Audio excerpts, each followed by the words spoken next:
All right, I think we've got some people in. So I think we're going to go ahead and get started. So welcome everyone to our second episode of Beyond the Whistle. For those of you that don't know me, my name is Tori Krause. I'm the head women's soccer coach here at the Mount. Today we have Farrah Douglas, the head women's rugby coach, with us. So, just to get things started, we're going to go ahead and let Farrah kind of introduce herself and share a little bit more about her. Oh, yay. First things, I hate doing this kind of stuff. So woohoo, you guys are special because I'm here. So I am, my background is I'm a multi-sport athlete. I danced for a long time, but I'm not super graceful. I fall a lot when I run. And I played volleyball, soccer, and basketball as a kid growing up. And in high school, I was a cross country and track and field athlete. And cross country and track and field is what actually the sports that I intended to play when I was in college. And I did not like cross country at the collegiate level. Anybody that knows me, I am not built like a traditional distance runner. I'm like a tweener. I'm like, maybe I might do sprints, maybe I might do middle distance. You're not really sure. I'm not really sure. So I was competitive in high school, and then I got to college and I was a bit of the slow fat kid on the team, and it was like, you feel awkward. You're a freshman, you're transitioning, and I told our coach, I was like, peace, I'm out, I'll see you at indoor track. And he was fine with that because there was no way I was going to be a contributor. I probably was like dead last on our team, and they were recruiting for rugby in the dorms. And when I was in high school, I wanted to play football. And my mother did not think that was a good idea. So she kiboshed that, was like, nope, not happening.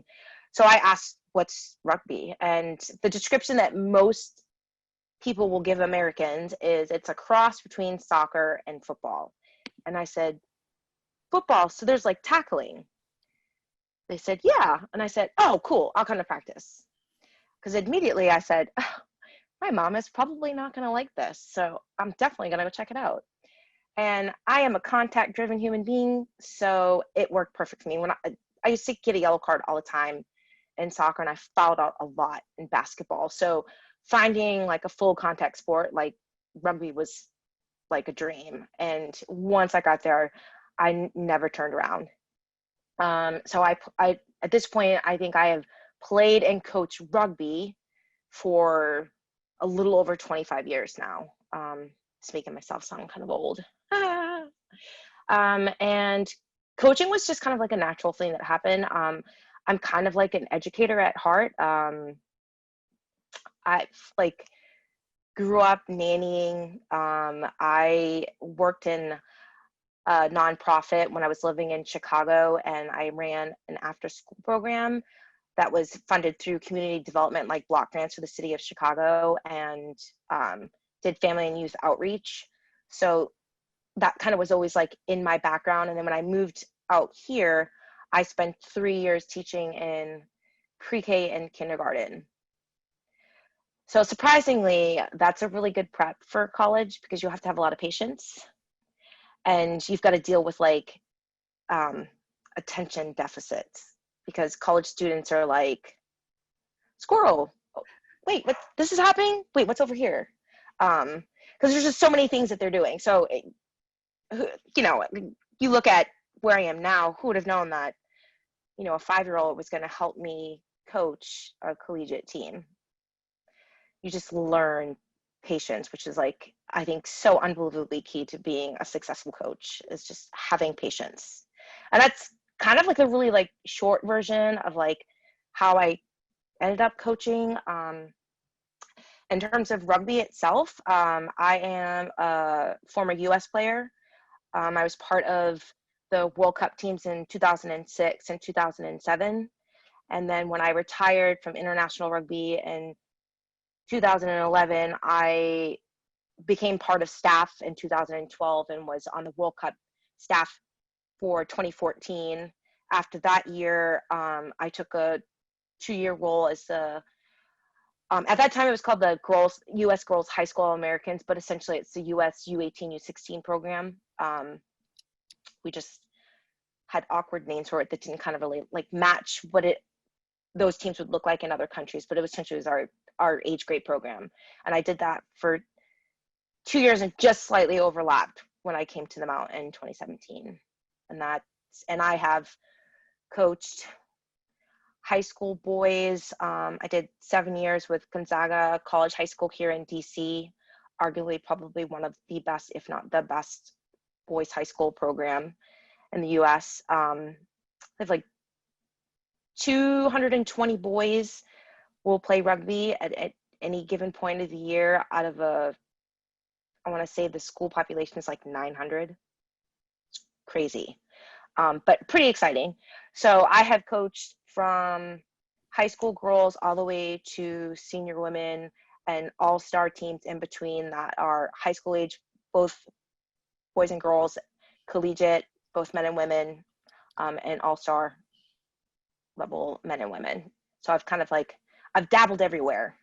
I even coached swimming at one point in time, which is really funny because I am awful at it. And I coached like swim strokes without ever being in the pool. That's ask. amazing. That's amazing. Yeah. And like, I look back on that, I'm just like, how was I ever a swim coach? Because when we used to have like pool recovery, like for national team stuff, they gave me the kickboard and made me doggy paddle in the shallow end because they were afraid I was going to drown myself because my swimming technique was so terrible. Oh, so yeah. that's a fun fact because I don't tell most people that I used to coach swimming. That's a great fact. What would you say are, if you had to kind of pick some big differences? I mean, you've coached a ton of different, ages and both men and women and boys and girls. Like, what are some of the, I mean, I worked for a coach that coached, a men's team and a women's team. And that one of his favorite things is to talk about the differences. What would you say are some of the differences you found? Or was there anything in particular you liked better about, one group or another? I actually enjoy coaching both equally. I think for me, one of the bigger differences is I think women tend to ask more questions.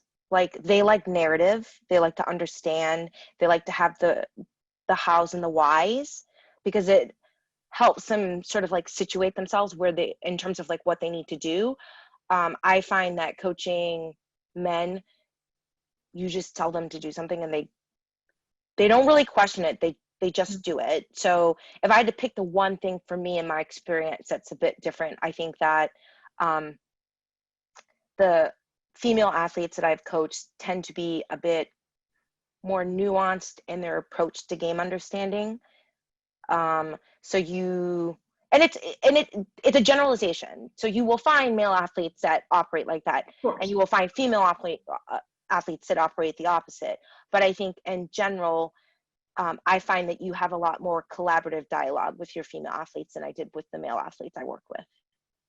Yeah. And some of that could be like age related too, but I think overall that would be probably a generalization that like I've seen repeated.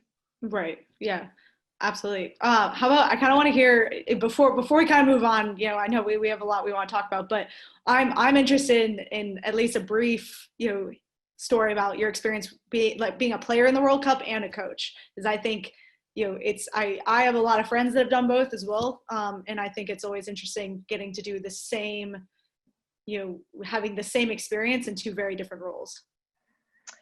Well, I'm really blessed. So World Cup for me is an interesting thing because it's like my first World Cup was like that moment that you realize as an athlete when you're looking to achieve, at higher levels, that often your opportunities are coming at the expense of somebody else, right? So when you don't show up to something, someone else is probably going to take that opportunity. And so my first World Cup, I was originally a non-traveling reserve player, and a teammate had a career-ending injury.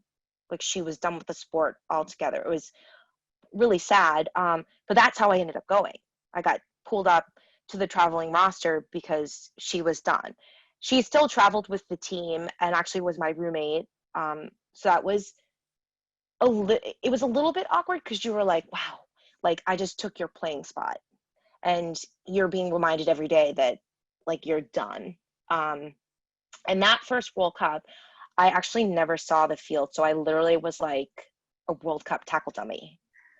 And it was a lot harder than I thought it would be, but it allowed me to understand, like, to such a nuanced level what I needed to do to be ready for the next World Cup. And when that next World Cup rolled around, I was one of our top 2 props in my position.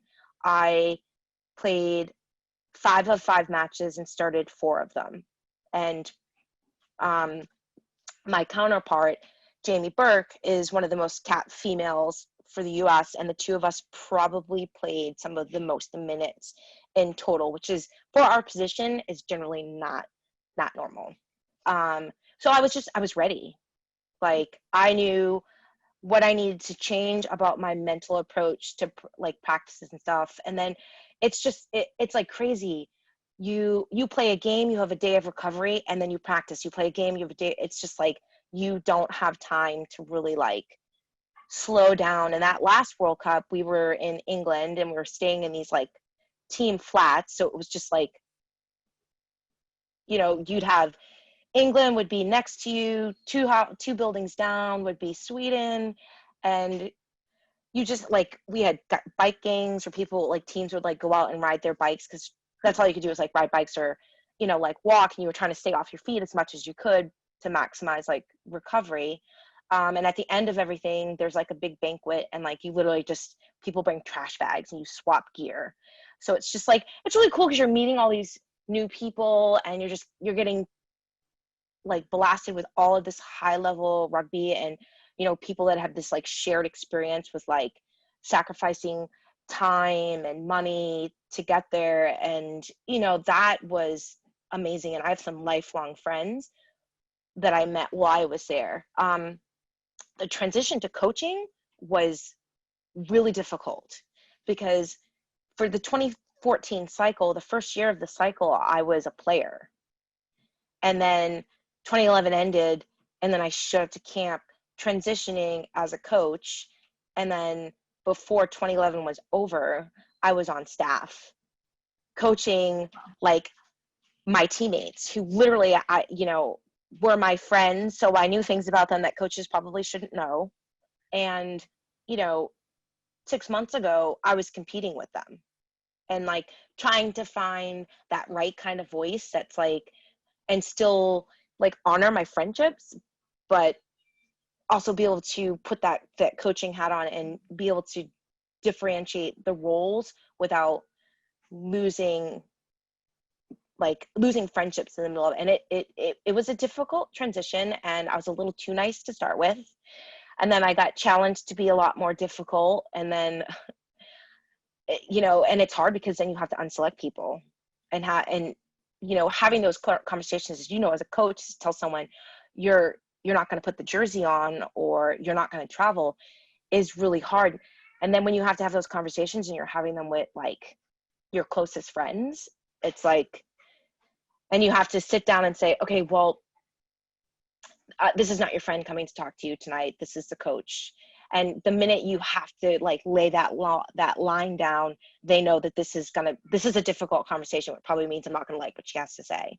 It was the same thing around like feedback. So it was sort of like that delicate balance, but I also understood what it was like to be told you're not selected, to be given feedback that was vague, so I'd like to think that the things that I struggled with coaches from as a player, that I brought into those conversations to try to be like my best version of a coach that I could be, to provide them as athletes with what they needed in that moment. Yeah. But it was hard. There were some funny moments. I don't regret it, because I think that having gone through that experience has probably made me a better coach than I would have been had I not done it. My transition had been a year or two later. Yeah, I mean, get thrown right into the fire right away with probably the most difficult, version of it. I think that's. I mean, sometimes it felt like I dove into the shallow end of the pool, like read the sign that says "Don't dive," and still went head first. More swimming. See, you're gonna just join the swim Yeah. staff after this call. There's the headline. So kind of transitioning into kind of current role. I think if you kind of want to touch on what you've been doing since March. I know we're kind of all, I think, more looking towards the future at this point, especially being another fall sport. But if you want to touch on since March, that's fine. But how are you kind of preparing yourself and your team for the fall without really knowing exactly what it's going to look like? Um, well, I think the athletes themselves are a little bit nervous, because every conference is like putting out different stuff, and I think that we're blessed being the NEC and taking the time to be like a little bit nuanced in terms of understanding everything that's happening around COVID. So, they're always asking me like, are we going to have a season? Is our sport going to get cut? And I'm like, no, relax. Like, rugby is not going anywhere. We'll have a season, but what that looks like is evolving. And, when I know, I'll pass that information on. And so I think it's just like the frustration with not knowing. And that's, I think, what most of us struggled with in March was all this stuff was happening, but we didn't know what actually was happening and how it was going to affect us as a school and as athletes and as coaches. And I think we're kind of in that moment again around sports. And it's, so it's interesting as a coach because you're like, okay, well, and rugby's a full contact sport, which makes it really interesting when you talk about social distancing. Like running, you can go out and wear a mask and run by yourself and you can get your training done. You can't tackle alone. I mean, you can practice falling to the ground, but there are certain technical aspects of the game that require physical contact between more than one individual, and just trying to think creatively and out of the box around how can I develop those skills without immediately having to go into contact stuff. So it is definitely forced me to look at a lot of different sports and and think through a lot of different things in terms of skill work. So for me, it's like putting together like, this is what the season would normally look like with a preseason. This is what it might look like with progressions into full contact. This is what it might look like with an even longer version of social distancing, whatever that looks like. And just trying to find ways to provide them with what they need to be ready to compete, not knowing what competition is going to look like for us. So, it's a guessing game. So it's like just making sure that your poker hand is playable. Right. Yeah. Having, 30 different plans, right? Like Yeah. that's what we've been doing too, right? Plan for this, plan for that, plan for this.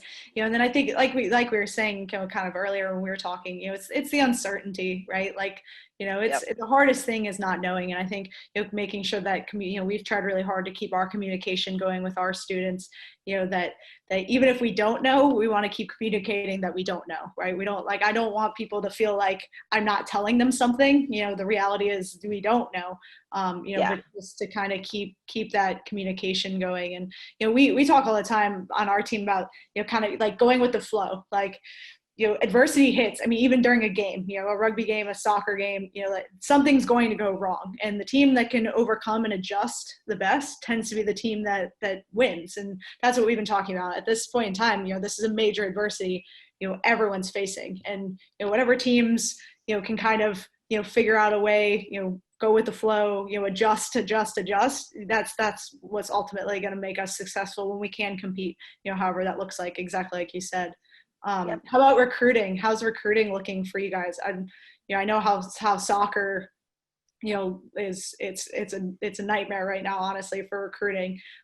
What's rugby look like? I think for all sports, I feel like it's probably a nightmare. The summer tends to have a lot of like sevens tournaments, and the they have this thing called regional cup tournaments, which are in 5 or 6 locations spread out across the US, where they have like these high school all-star teams come in. High school nationals were in May. So a lot of the big recruiting events that I normally would go to are all done. There's like a big like sevens tournament that has domestic and international teams that's right at the beginning of August. That's canceled. So, and like the evaluation piece of things is really difficult, because in rugby there's not a lot of kids take video. And you know, I'm sure you would probably agree with me, like the video you want to see is like quality video that's showing you like decision making and like quality of competition, not a highlight. With a highlight video, like I haven't played soccer in, well, we're not going to give the number of years, but I could probably go out, run around with the ball, and have someone follow me and make myself look like, well, I don't know, some like I used to make superstar. highlight videos for people. I could make anyone look good. Yeah, and so you know, you probably could get highlight videos that could like squeeze it together. So I think that like hard part is like not being able to like be able to assess like skills and game understanding. So, you know, just like all of our meetings are virtual and Zoom, recruiting has really heavily relies on that. But that piece of it isn't very different for me, because I tend to cast like a really wide net. So I usually have quite a few recruits that are in Guam, so they're like 14 hours ahead. So usually it's like a video, it's like WhatsApp or Skype. So I always have a couple of like international students that I'm talking to who are on a time difference. So Skype and WhatsApp or you know, we're already using those. So now it's just, you've got to do that for everything else. And then, you know, it's like common sense around like the quote unquote dead period, but it's like, it's difficult. And then kids don't know what to do to be seen, because, you know, I'm a high school kid. I think I just send I send a video to coach, and coach will want to recruit me based on the video. But now what do I do, because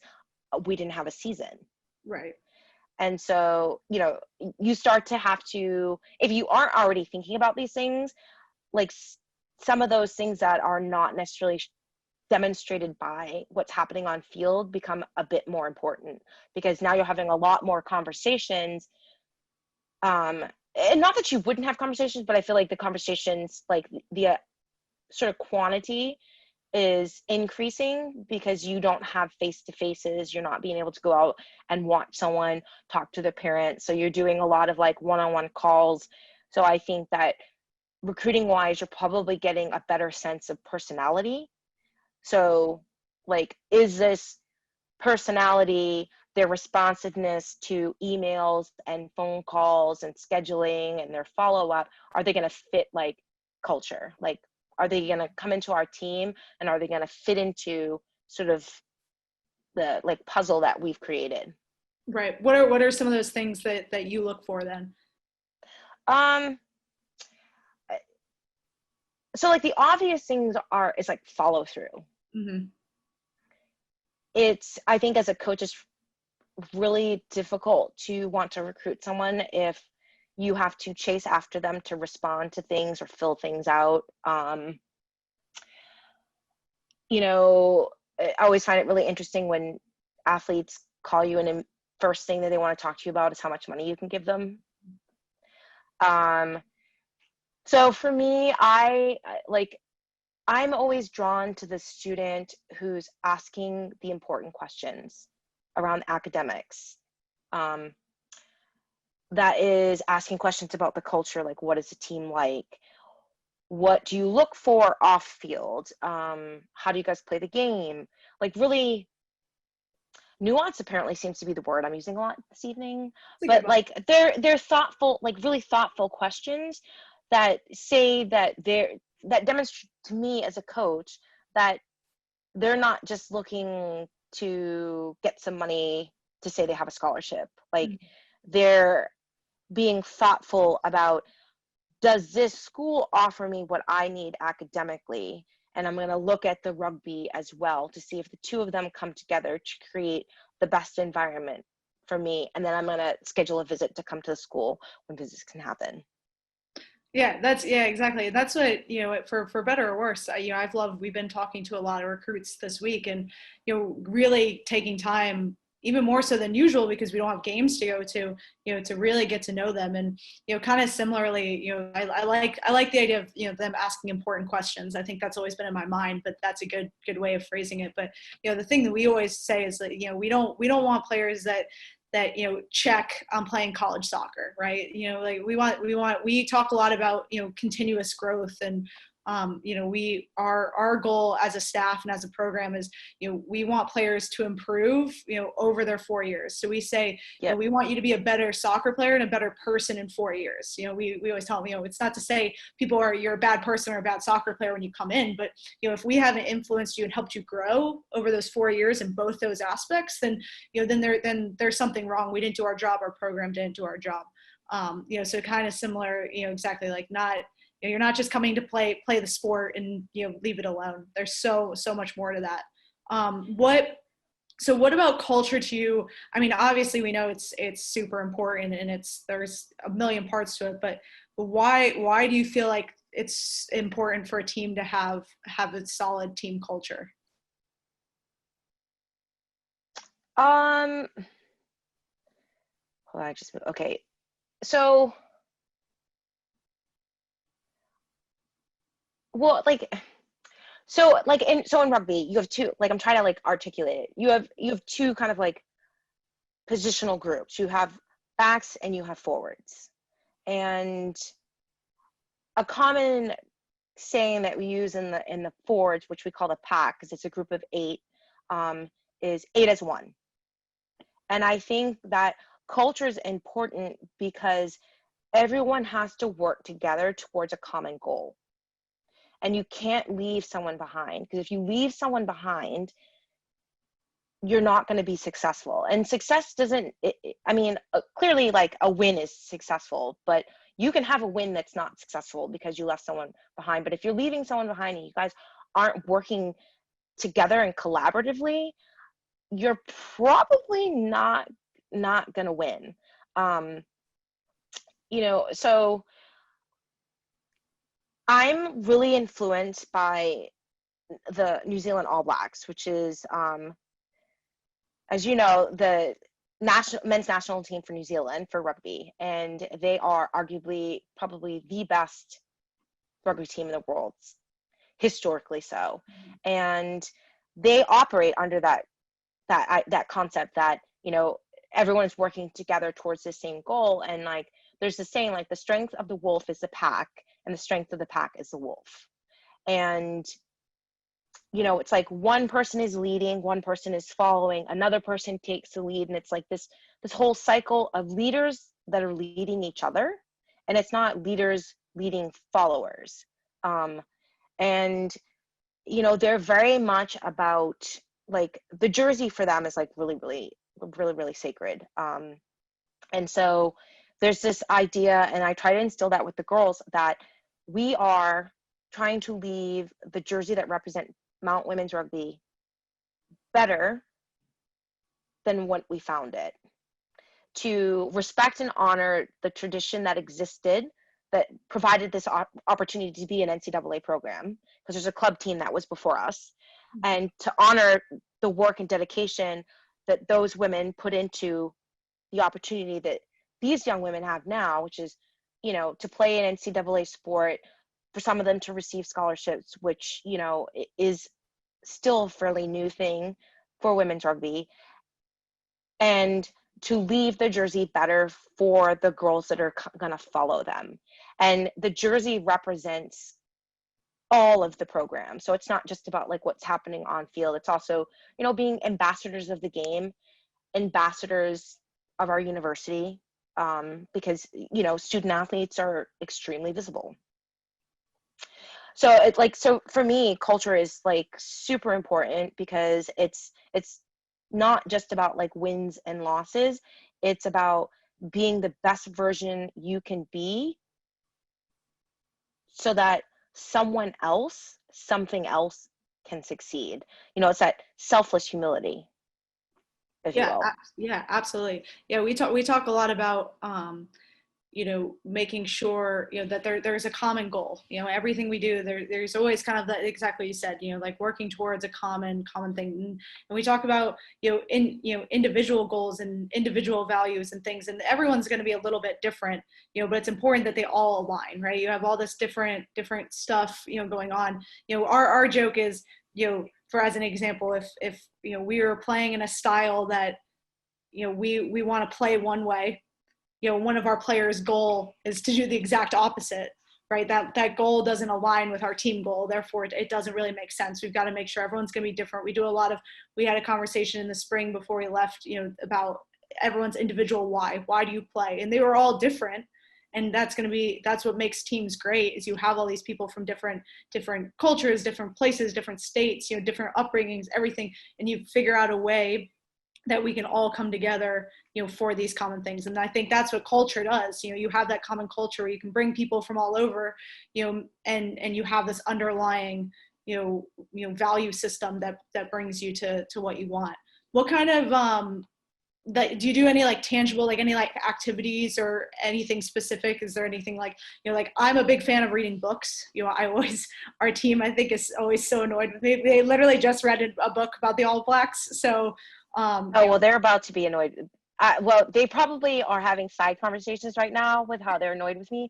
So we have a leadership group. So I have a lead captain, and she has two co-captains that she works with, and then so it's always evolving for us as I get like feedback from the team, because at the end of the school year I'll send them like a poll for them to fill out, similar to what they do at the end of the season for the university with like the exit interviews, to just kind of get a sense of like what they felt like were positives to keep and things to work on. And so our culture and sort of like how we envision leadership is constantly evolving as I learn to be better for them, because it's all like, as much as I expect them to grow, I'm also growing. So we originally had like a group of 6, and they each had like an area that they were like working in. And I had 2 people assigned to culture and mentorship. So what I learned is that doesn't quite work so well. And we had paired them in groups of 3. So they had like accountability buddies and someone to come in and check in on them.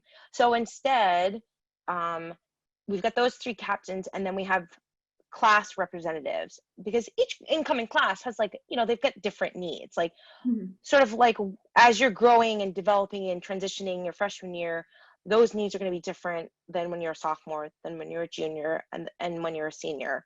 And so just trying to have a voice in our team leadership that's meeting and talking to me and giving me feedback that fits with that group needs, and in a better way, so that I can be more efficient, and the help I'm providing them with understanding the game, and just like preparing them to be successful at school and beyond.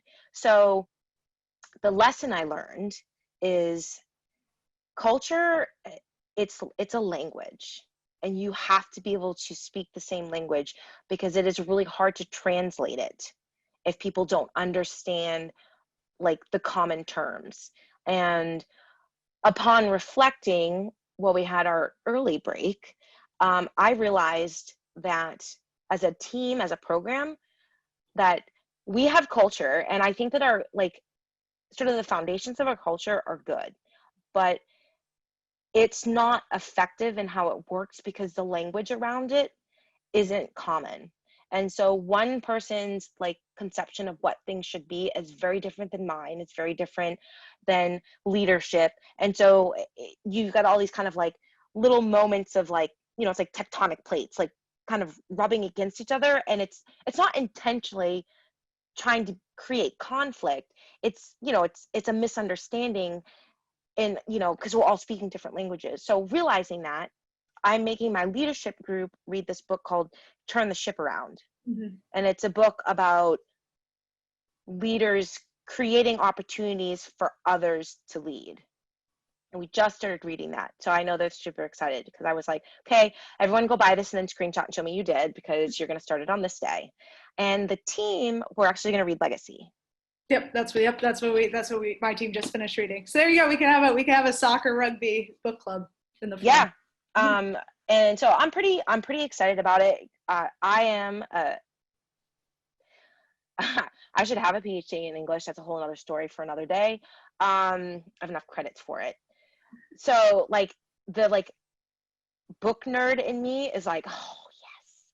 And like the funny thing is like what they don't realize, and some of them are probably on this call, so they'll talk about it after, is like one of the things that I've been thinking about since like telling them that we're going to look at these books is using sort of the chaos that's happening right now and with like the unknown about the fall to create a classroom around rugby. Because one of the things that they're not really good about is watching the game. Mm-hmm. Like they're not good about thinking about developing the analytical piece of it. And so the one odd positive, and this is because I'm a nerd, about COVID is it's affording me the opportunity to really think about, okay,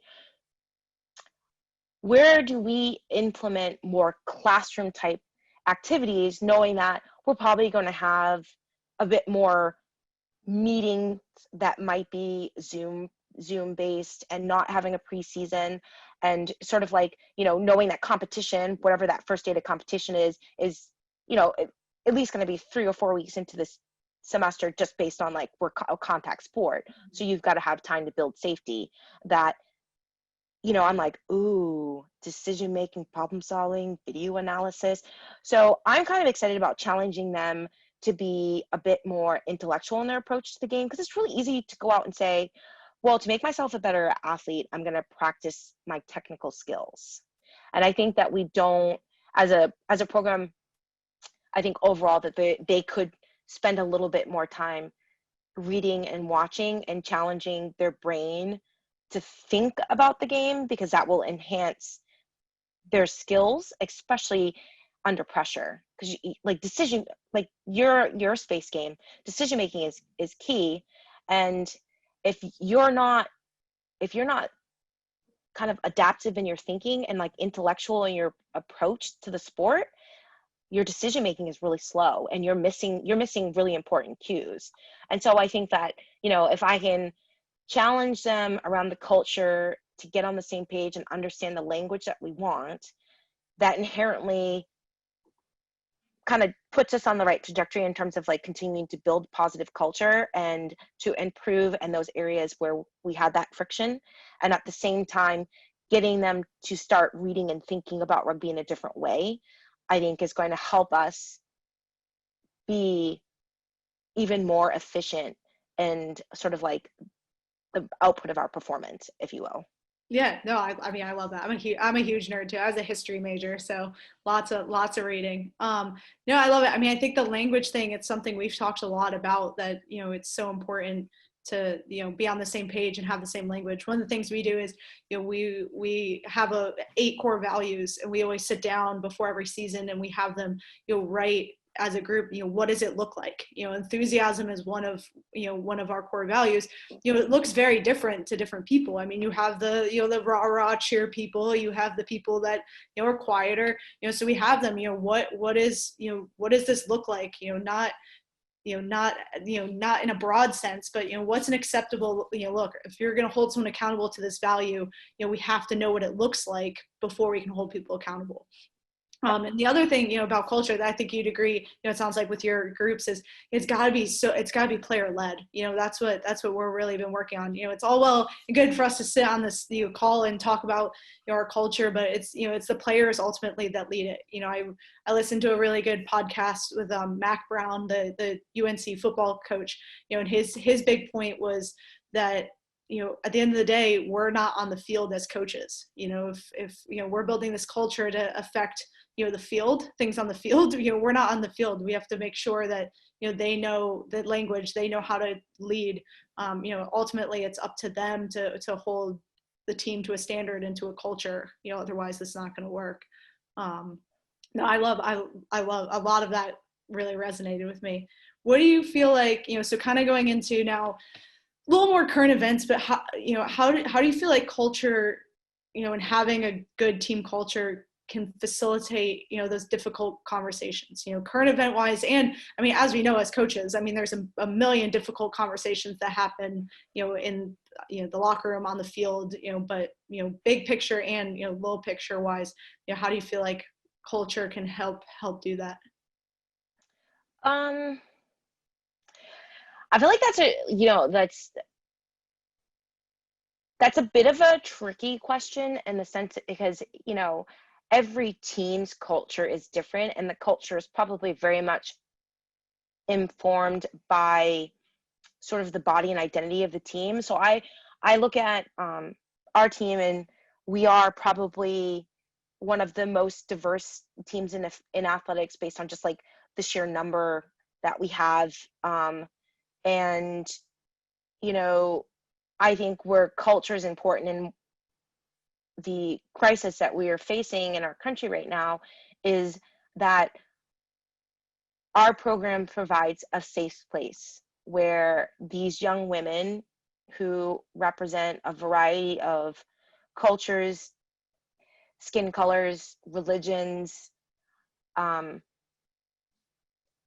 identity, all kinds of things, have a place where they can perform who they are, feel safe about it, and be supported in the expression of self. And I think that if you have, as a coach, if you have a positive culture, then I think that that's like the important thing that you provide is like this place where Farah can be Farah and I can get the support that I need, and Tori can have the support that she needs, because it's not going to be the same because we're not the same person.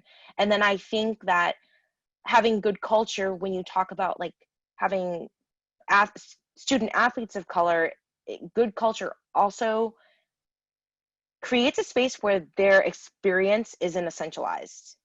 I have a lot of young women of color on my team, and what they experience growing up in their day-to-day lives, even what they're experiencing right now with the protests around George Floyd and Black Lives Matter, is different based on socioeconomics, geography.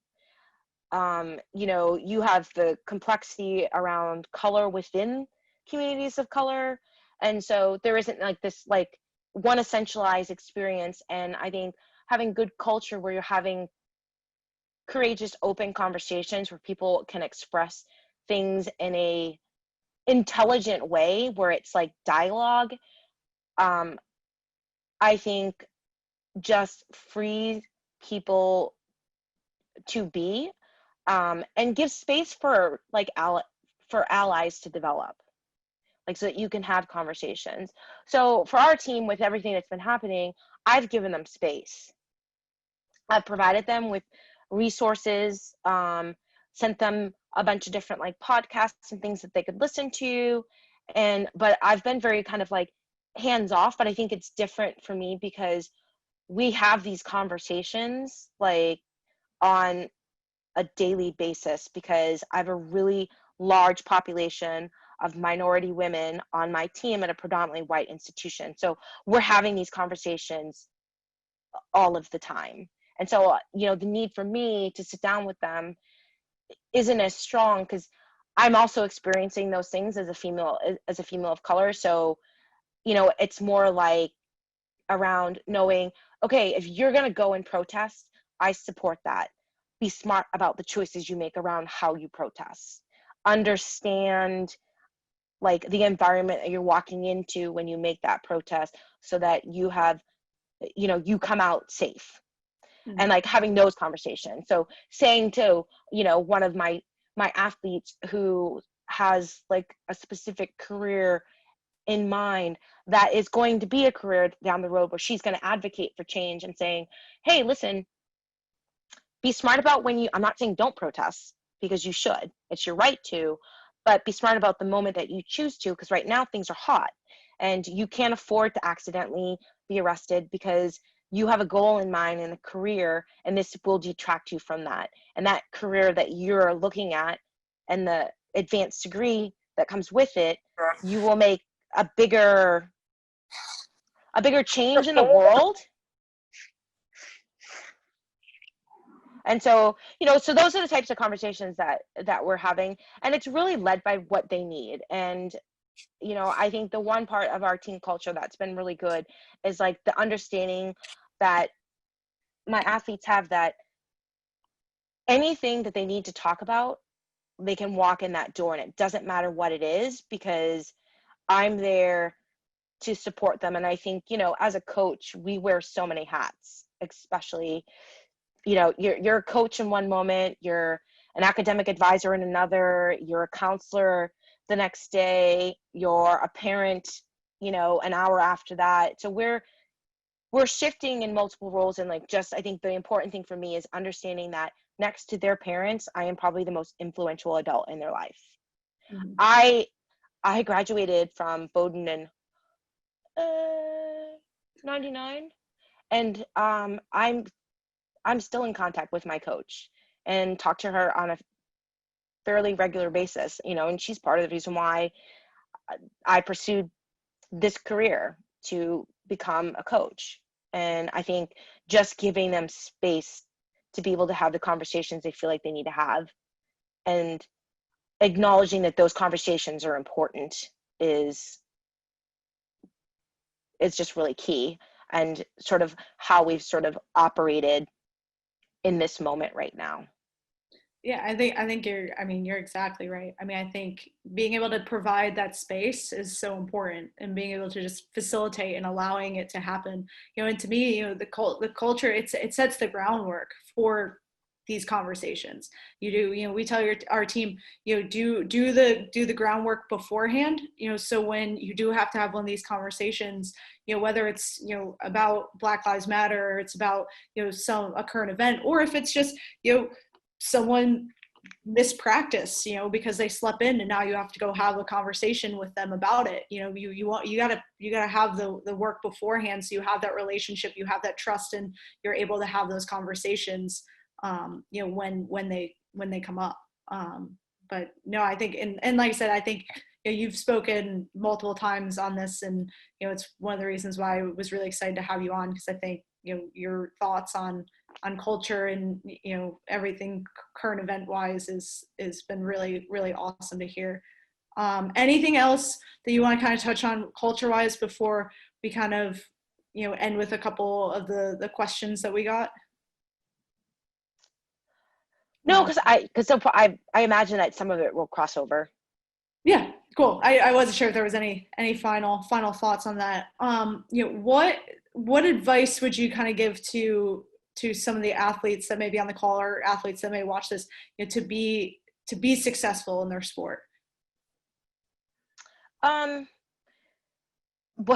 like obvious answers to be like, practice your skills, right, watch obviously. Video, be good. Like, ask us but questions. I think that so I think it's like twofold, because there are things that that make you a successful athlete, and then there are things that make you a successful teammate. So I think for like being a successful athlete, it's understand that your attitude is a choice, and maintain a positive attitude. Pursue excellence, not perfection, because nobody is perfect. Not your coach, not your teammates, not your parents, not your professors. It is like, high achieving athletes often, like, they want this, they've got this like idea of what they're supposed to be, and it's like perfect with no mistakes, and it's unattainable, because perfection doesn't exist, because we're always trying to be our best self. And if perfection were real, we would not have the ability to develop and grow. And so we've, really encouraging athletes to understand that you want to pursue a concept of excellence, not perfection. And that maintaining balance and perspective about your sport and your life is really important, especially for student athletes, because that whole time management piece, self-care is important. You've got academics and you have sports, and they take up quite a lot of your time. So making sure that you balance that and provide time for yourself, I think is really important. Setting high and realistic goals, long-term and short-term ones that are measurable. And, successful athletes need to be successful in how they deal with people. So realizing that you are part of a larger system of people, whether it's your team, your family, your athletic department, your university, or your college, there is always a bigger picture beyond sort of the bubble that is you. And I think effective communication and conflict resolution is really important. Using positive self-talk, develop the ability to utilize mental imagery, learn to manage anxiety, but understand that it's part of sports and competition, and identify the ways that work for you individually to be able to like manage and control that. Learn to manage and control emotions.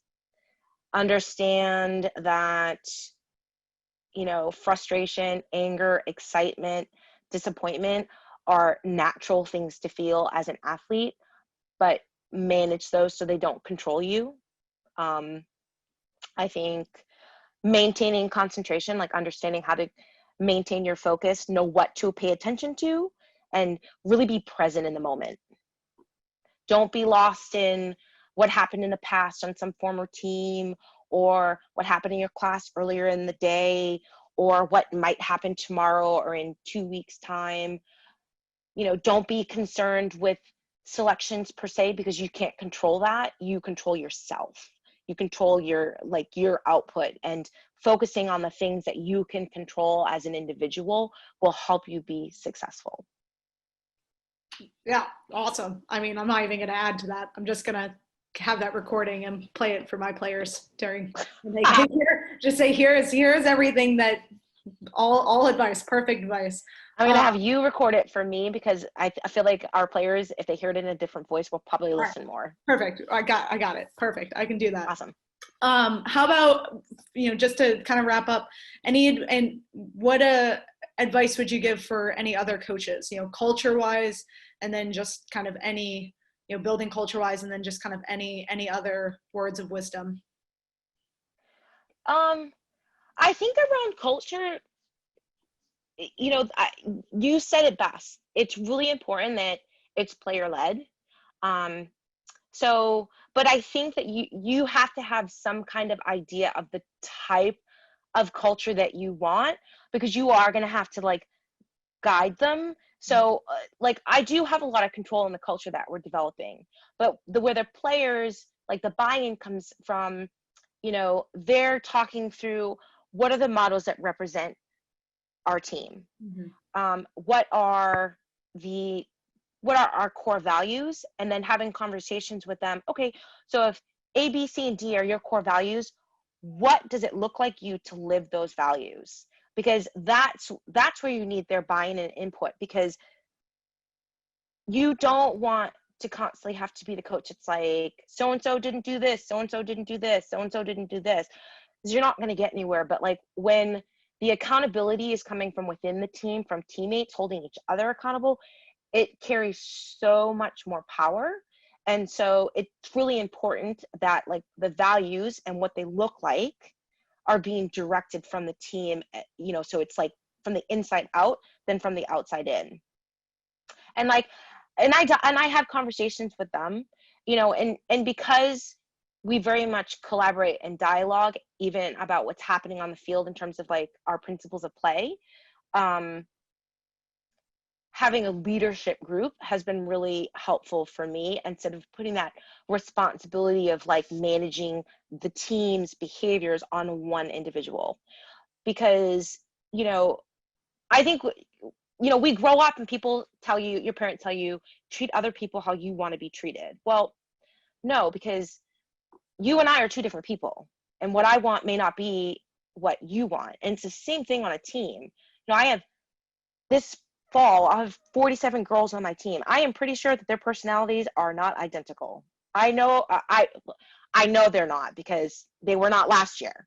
So having different voices allows different people to feel like there's someone that represents them that they can go and talk to, because they're going to feel more comfortable with player A than they are with player C. And if it's just player A, they may never express what they need more or less of. And that inhibits us in being better. Because I think that culture, very much like your performance as a team, grows over time. So where we were my first year of the program, we are very different and much more successful in our culture. Is it perfect right now? Oh, absolutely not. Will it probably be? No, because we're seeking excellence in our culture, which means that it's constantly going to evolve. You know, I want us to approach culture with a growth mindset the way I want my players to have a growth mindset. You know, what do I need to do to be the best version of me so that I have my best performance and that I'm contributing to the best performance a team can have on, you know, whatever day it is. You know, and I think that if you can instill sort of like that like piece of things, then culture becomes easier for players to talk about and build, because you don't want your culture to change every year. It should evolve. So your core values should probably stay the same. You might add one or two things, but maybe what changes is the way they envision the values look like being lived. So like that's what I would say to coaches. And I think for players, focus on your intangibles.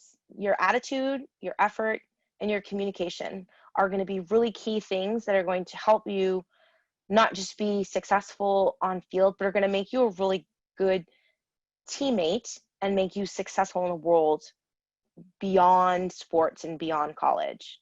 Because your attitude directly influences your ability to learn and grow. And there's no excuse for someone to outwork you. Simple as that. Like, I think Derek Jeter said, there may be people who have more talent than you, but there's no excuse for anyone to work harder than you do. It would, you know, I always, and like for me as a coach and even as an athlete, you know, when you compete, you don't want to lose to your opponent, but the person you don't really want to lose to is yourself. You don't want to walk away from a competition or a match and know that the reason why you weren't successful is because you didn't work. That's something you can control. Talent has nothing to do with that. And communicating, like you have to be able to go out on a daily basis and communicate with people. You've got to tell them, you know, tell your boss where you are on a deadline. You need to tell your coach that you're running late or class is running over. You need to be able to tell your professor, I need help with this assignment. You need to tell your coach, I'm struggling in this class, so I need to go to tutoring during practice on Thursday. And you need to be able to conflict resolve and know when to say things and when not to say things, and how to say them. And communication is key to success. Like, you can't have a job in the world and be mad at your coworker and yell at them and then go gossip about them and tell everyone else in the office not to talk to them. You're not going to have a job. But that sure does happen on athletic teams, both men and women. Like, so focus on positive communication, effective communication, your effort, and your attitude. And I feel like it, you know, if you work on those things, everything else sort of, it's like that, it's like a waterfall effect. Like, it all starts to fall into place because you need those things to be in a positive place for everything else I listed to be able to happen. And then what you're creating is not a successful athlete, you're creating a successful person. And that's really what we want. Is, you know, athletics is a tool that's fun and competitive, and, you know, you get to succeed, but at the end of the day, it's going to help you be better in the world at large. Absolutely. Which I mean, that's both, you know, I'd say all coaches, you know, can't, as a generalization, obviously, but, you know, obviously, you know, all coaches goal. We're trying to create good people, by using our team, our athletics, our program, to do it. But no, I mean, I would add to it, but again, I think you hit the nail on the head. I don't think there's a whole lot, I would add to. That's great advice to everyone. Any final words before we wrap up, Farah?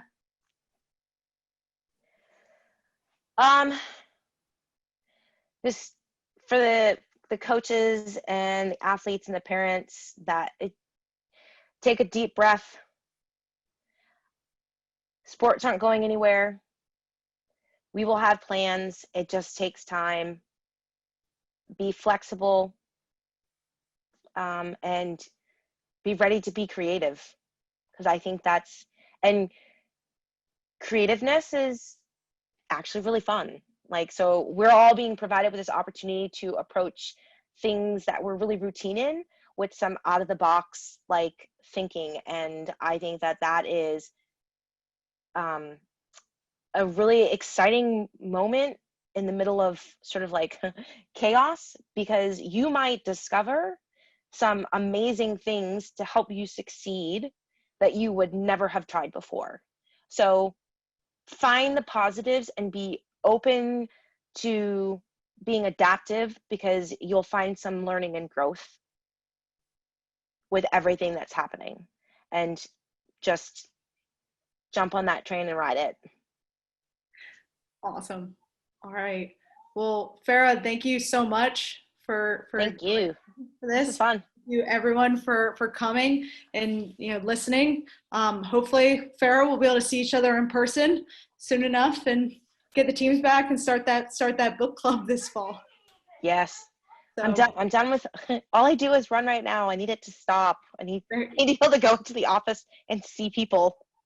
well, I won't join you on those runs, but once we're in the office, I'll let you know.